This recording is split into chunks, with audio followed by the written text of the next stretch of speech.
got to start with Mac Miller because we just broke this story on the website. The toxicology results are in from the coroner's office, and we now know exactly what killed Mac Miller. It was as the coroner put it, a mixed drug toxicity. Basically, it was a cocktail of fentanyl and cocaine as well as alcohol.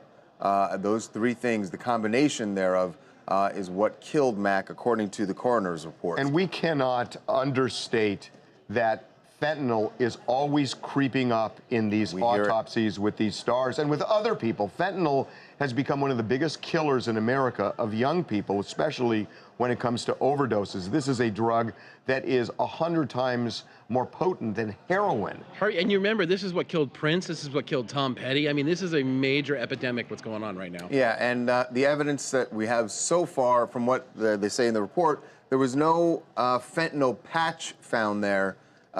Explain what that means to people. So normally the way that you get fentanyl, it's an extremely powerful painkiller. You can get it through a patch that is placed on your arm, somewhere in your body, and it enters the body that way. We've also seen a lot of drugs that have been laced aftermarket with fentanyl, which is like that may be what happened here because there was no patch, that it was actually cut in the cocaine. And that's the hidden killer that people sometimes don't even know that there is fentanyl in these drugs. So we don't know if Mac knew that there was fentanyl in this. We do know that there were other things that were found in the room and also on him. There was a rolled up $20 bill that they say had residue, a white powdery residue on it. There were other prescription bottles. He had Xanax in there. He had oxycodone, hydrocodone, and he had a generic Adderall prescription also in there. There was also an empty liquor bottle next to him. It's just kind of, it's so crazy looking at this life, what happened. So they found in his studio, in his home studio, an iPad that also had the white powdery residue, and it looked like it was cut in a line. Deep into drugs. Right. He was found in his bed, unresponsive in a praying position, according to the coroner. Yeah, they said he had an abrasion on his nose, but was bleeding out of one nostril and was sort of bent over in a praying-like position on his bed. So, you know. And you know, I don't want to get, this is not the time to do promotion for anything, but, you know, Raquel has a show that is on BET on Tuesday nights.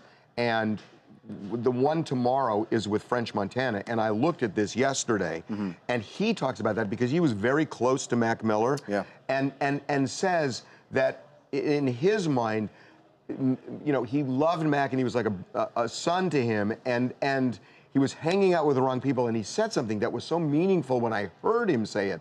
He talks about if he were there, essentially he's saying Mac would be alive today. And it really is a stunning comment, but he was very sincere about this. And I imagine it's tearing him apart, the fact that he wasn't, and now Mac is not here.